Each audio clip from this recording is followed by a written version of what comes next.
April 27th. Our reading today in the Old Testament takes place in the book of Judges, chapter 7, verse 1. We'll go through chapter 8, verse 17. We'll see that Gideon was a very unlikely candidate. Now imagine 32,000 Israelites facing 135,000 Midianites.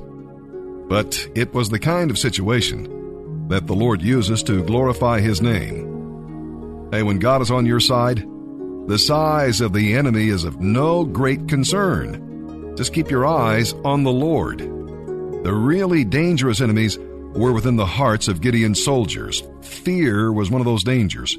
Pure and simple fear. And that sent 22,000 men home. Now, overconfidence was another enemy. God cut down the ranks from 10,000 to 300 so that the army had to trust God completely. When God strips away your resources, it's not to impoverish your life, but to enrich your faith. Like Joshua, Gideon worshiped God before going to battle, for he knew the source of his power. God used weak weapons to defeat a great host because Gideon and his men were living by faith. 1 Samuel chapter 14 verse 6 says, "For nothing restrains the Lord from saving by many or by few." God is not limited. Now, we never know when God is using the everyday things of life to test our faith. The men in Gideon's army were tested by the way they drank water. Lot was tested by a disagreement over land. Israel was tested by thirst. And Moses was tested by the complaining of the people. Where does that leave you and me? Well, we must constantly be on guard because sometimes we do not know what the lesson was until we have failed the test. And with that, let's begin today's reading in the Old Testament. April 27th, the book of Judges, chapter 7, verse 1, through chapter 8, verse 17. So Jerubbaal, that is Gideon, and his army got up early and went as far as the spring of Harod. The armies of Midian were camped north of them in the valley near the hill of Moreh. The Lord said to Gideon, "You have too many warriors with you. If I let all of you fight the Midianites, the Israelites will boast to me that they saved themselves by their own strength. Therefore tell the people, whoever is timid or afraid may leave and go home." 22,000 of them went home, leaving only 10,000 who were willing to fight. But the Lord said to Gideon, "There are still too many. Bring them down to the spring, and I will sort out who will go with you and who will not." When Gideon took his warriors down to the water, the Lord told him, "Divide the men into two groups. In one group put all those who cup water in their hands and lap it up with their tongues like dogs. In the other group put all those who kneel down and drink with their mouths in the stream." Only 300 of the men drank from their hands. All the others got down on their knees and drank with their mouths in the stream. The Lord told Gideon, "With these 300 men I will rescue you and give you victory over the Midianites. Send all the others home." So Gideon collected the provisions and ram's horns of the other warriors and sent them home. But he kept the 300 men with him. Now the Midianite camp was in the valley just below Gideon. During the night the Lord said, "Get up, go down into the Midianite camp, for I have given you victory over them. But if you are afraid to attack, go down to the camp with your servant Purah. Listen to what the Midianites are saying, and you will be greatly encouraged. Then you will be eager to attack." So Gideon took Purah and went down to the outposts of the enemy camp. The armies of Midian, Amalek, and the people of the east had settled in the valley like a swarm of locusts. Their camels were like grains of sand on the seashore, too many to count.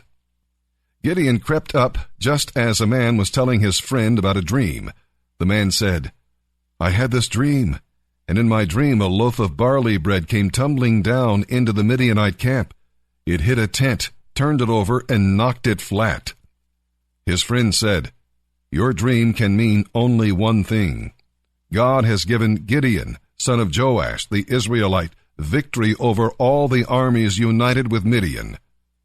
When Gideon heard the dream and its interpretation, he thanked God. Then he returned to the Israelite camp and shouted, "Get up, for the Lord has given you victory over the Midianites." He divided the 300 men into 3 groups and gave each man a ram's horn and a clay jar with a torch in it. Then he said to them, "Keep your eyes on me. When I come to the edge of the camp, do just as I do. As soon as my group blows the ram's horns, those of you on the other sides of the camp blow your horns and shout, 'For the Lord and for Gideon.'" It was just after midnight, after the changing of the guard, when Gideon and the 100 men with him reached the outer edge of the Midianite camp.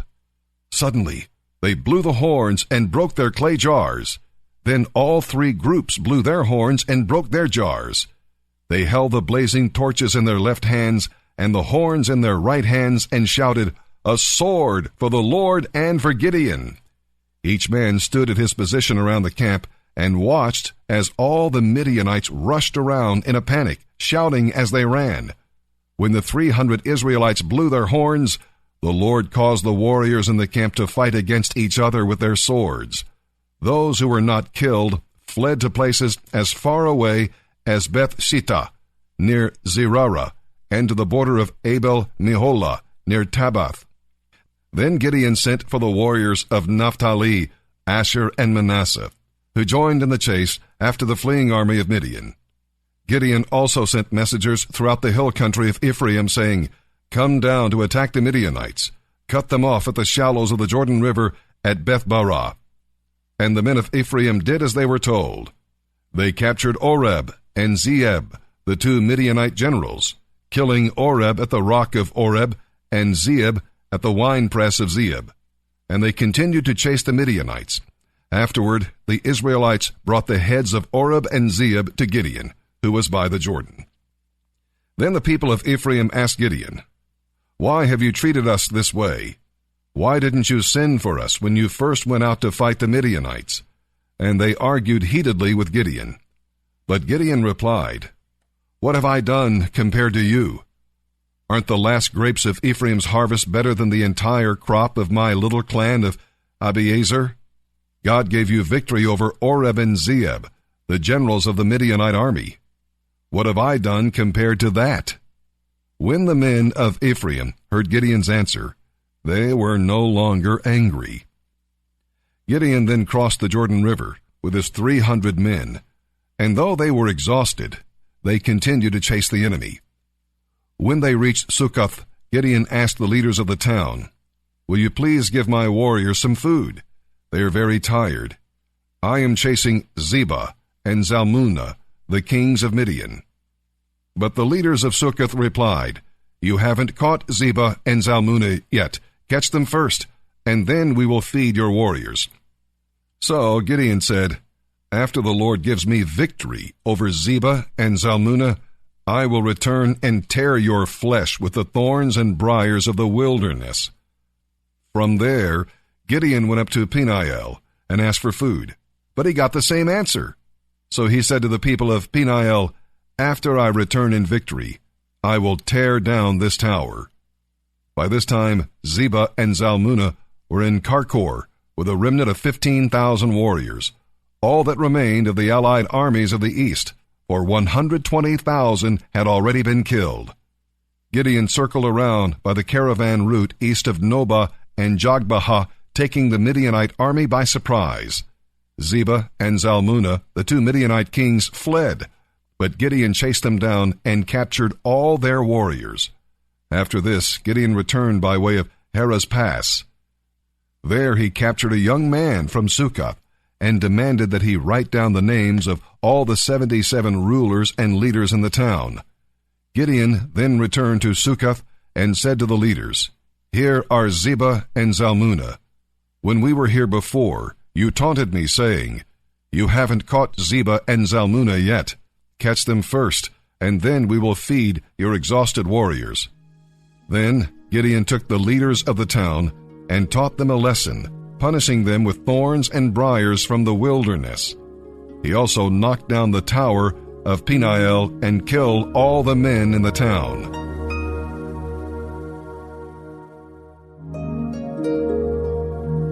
April 27th. As we look into the New Testament for today, we'll be reading from the book of Luke, chapter 23, verses 13 through 43. And there's a lot going on here. Pilate wanted to get rid of Jesus as quickly and as easily as possible, but you cannot avoid making serious decisions about him. Pilate ended up condemning an innocent man, releasing a guilty man, and making friends with a wicked man. What a record for a Roman ruler whose responsibility it was to uphold the law and give people justice. Now, Herod wanted to see Jesus do a miracle. He was into the circus mind frame. The evil king would make the Son of God into a court entertainer. He was used to being entertained. He was used to being catered to. And he certainly didn't like it when Jesus would not play his game. Jesus performed no miracle. He spoke no word. Herod had silenced God's voice, and there was nothing left for him but divine judgment. Barabbas deserved to die, but was set free because Jesus took his place. Did Barabbas go to Calvary and look at the man who died for him? Oh, probably not. He was just glad to be free from the sentence of death so he could return to his old ways. He was free, but not really. He was still in the bondage of sin. And for those people, and many more, Jesus prayed, "Father, forgive them, for they do not know what they do." Now that's grace. The thief exercised great faith when he asked Jesus to remember him, for Jesus did not look like he was able to save anybody hanging there on that cross. Joseph exercised great courage when he openly took our Lord's body from the cross. Well, with that, let's begin today's reading in the New Testament. April 27th, the book of Luke, chapter 23, verses 13 through 43.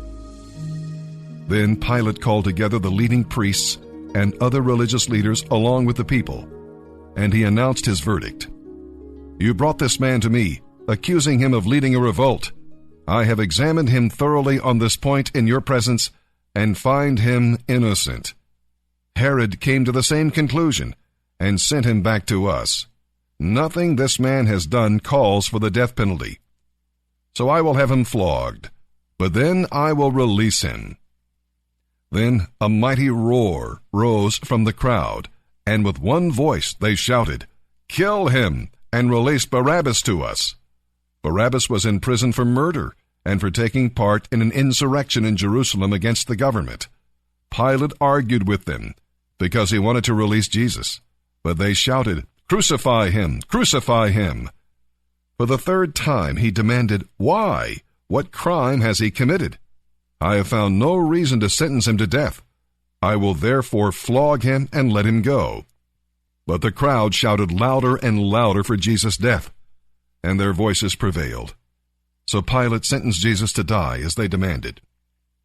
As they had requested, he released Barabbas, the man in prison for insurrection and murder, but he delivered Jesus over to them to do as they wished.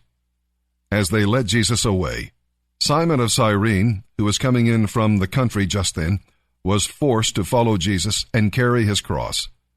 Great crowds trailed along behind, including many grief-stricken women. But Jesus turned and said to them, "Daughters of Jerusalem, don't weep for me, but weep for yourselves and for your children. For the days are coming when they will say, 'Fortunate indeed are the women who are childless, the wombs that have not borne a child, and the breasts that have never nursed.' People will beg the mountains to fall on them, and the hills to bury them. For if these things are done when the tree is green, what will happen when it is dry?" 2 others, both criminals, were led out to be executed with him. Finally, they came to a place called the Skull. All 3 were crucified there, Jesus on the center cross and the 2 criminals on either side. Jesus said, "Father, forgive these people, because they don't know what they are doing." and the soldiers gambled for his clothes by throwing dice. The crowd watched, and the leaders laughed and scoffed. "He saved others," they said. "Let him save himself if he's really God's chosen one, the Messiah." The soldiers mocked him too by offering him a drink of sour wine. They called out to him, "If you are the king of the Jews, save yourself." A signboard was nailed to the cross above him with these words, "This is the King of the Jews." One of the criminals hanging beside him scoffed, "So, you're the Messiah, are you? Prove it by saving yourself, and us too, while you're at it." But the other criminal protested, "Don't you fear God even when you're dying?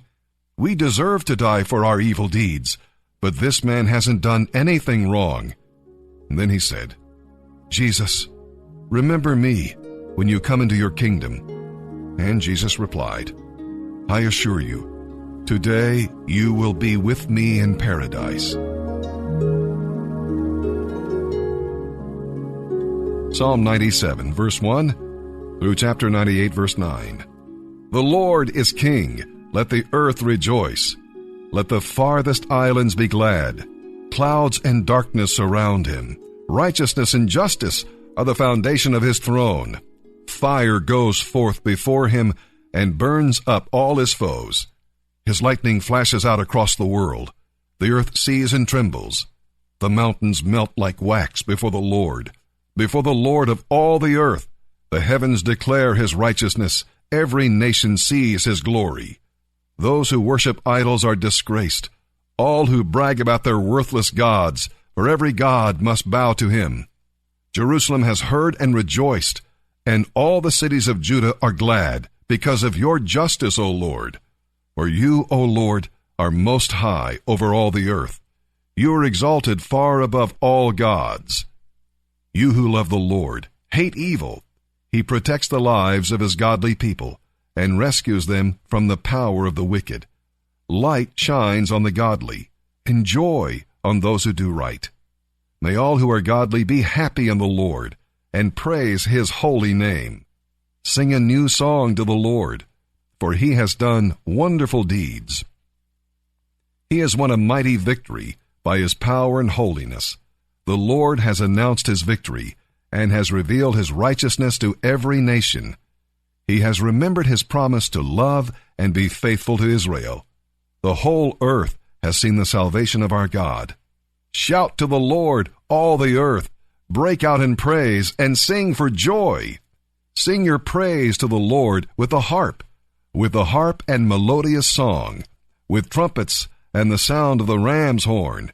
Make a joyful symphony before the Lord, the King. Let the sea and everything in it shout his praise. Let the earth and all living things join in. Let the rivers clap their hands in glee. Let the hills sing out their songs of joy before the Lord. For the Lord is coming to judge the earth. He will judge the world with justice and the nations with fairness. Proverbs 14, verses 7 and 8. Stay away from fools, for you won't find knowledge there. The wise look ahead to see what's coming, but fools deceive themselves.